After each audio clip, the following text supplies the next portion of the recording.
Hi hello friends, இன்றைக்கி பார்த்தீங்கன்னா முருங்கைக்கீரை பருப்பு சாதம் தான் பண்ண போகிறோம். அதுக்கு ஃபஸ்ட்டு நம்ம என்ன பண்ண போகிறோன்னா, அரிசி பருப்பு ஊற வச்சுக்கலாம். அரிசி 1 டம்ளர் எடுத்து நான் ஊற வச்சுக்கிறேன்.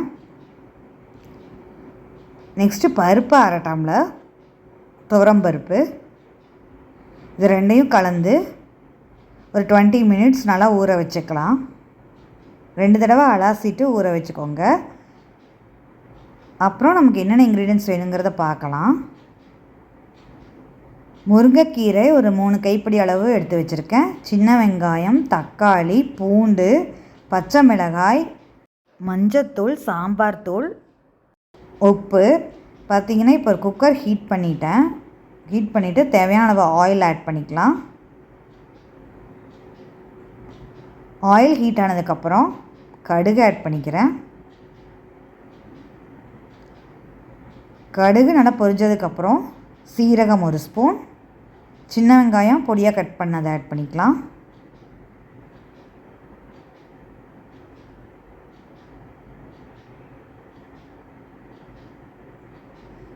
நல்லா ஃப்ரை பண்ணிக்கலாம். அது கூடவே பூண்டு ஒரு 10 பல் பூண்டு ஆட் பண்ணிக்கிறேன். அதுவும் நல்லா ஃப்ரை பண்ணிக்கோங்க.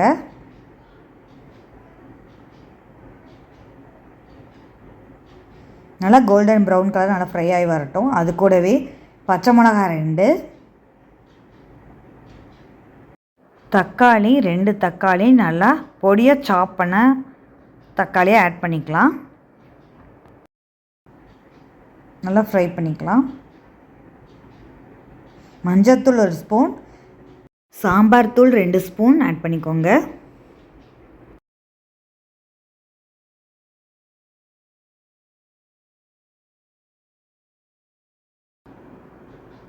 போட்டு நல்லா ஃப்ரை பண்ணிக்கலாம்.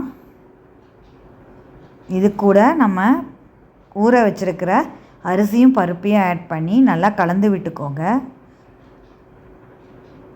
நல்லா கலந்ததுக்கப்புறம் 3 கைப்பிடி அளவு அலாசி வச்சுருக்க முருங்கைக்கீரையை நம்ம இது கூடயே ஆட் பண்ணிக்கலாம். ஆட் பண்ணிவிட்டு நல்லா மிக்ஸ் பண்ணி விட்டுக்கலாம்.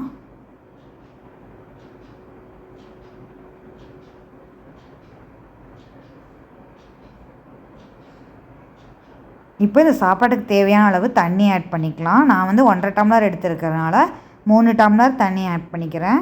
ஆட் பண்ணிவிட்டு நல்லா கலந்து விட்டுக்கோங்க. அது கூட தேவையான அளவு உப்பை ஆட் பண்ணிக்கலாம். 1.5 ஸ்பூன் ஆட் பண்ணியிருக்கேன்.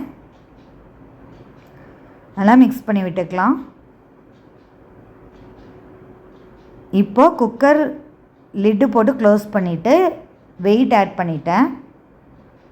இப்போ ஒரு 3 விசிலுக்கு அப்புறம் நம்ம ஓப்பன் பண்ணி பார்த்தோம்னா நம்மளோட முருங்கைக்கீரை சாதம் ரொம்ப சூப்பராக ரெடியாக இருக்குது பாருங்கள். உதிரி உதிரியாக வந்திருக்கு. இந்த முருங்கைக்கீரை சாதம் செய்கிறது ரொம்பவே ஈஸி, குயிக்காகவும் நம்ம பண்ணிடலாம். அதே சமயம் நிறைய ஹெல்த் பெனிஃபிட்ஸ் இந்த முருங்கைக்கீரையில் இருக்குது. இந்த முருங்கைக்கீரை சாதத்துக்கு பார்த்திங்கன்னா ஒரு லைட்டாக ஒரு வடகம் பொரித்து நான் இன்றைக்கி சர்வ் பண்ணியிருக்கேன். சாதாரண ஒரு ஊறுகாய் வடகம் இருந்தாலே போதும், சூப்பர் டேஸ்ட்டில் இருக்கும். நீங்களும் இந்த முருங்கைக்கீரை சாதத்தை உங்கள் வீட்டில் ட்ரை பண்ணிவிட்டு உங்கள் ஃப்ரெண்ட்ஸ் அண்ட் ஃபேமிலி கூட ஷேர் பண்ணி சாப்பிடுங்க. தேங்க்ஸ் ஃபார் வாட்சிங் அண்ட் கீப் சப்போர்ட்டிங் ஃப்ரெண்ட்ஸ். எங்களோட சேனல் ஃபஸ்ட் டைம் பார்க்குறதா இருந்தால் மறக்காமல் சப்ஸ்கிரைப் பண்ணிக்கோங்க.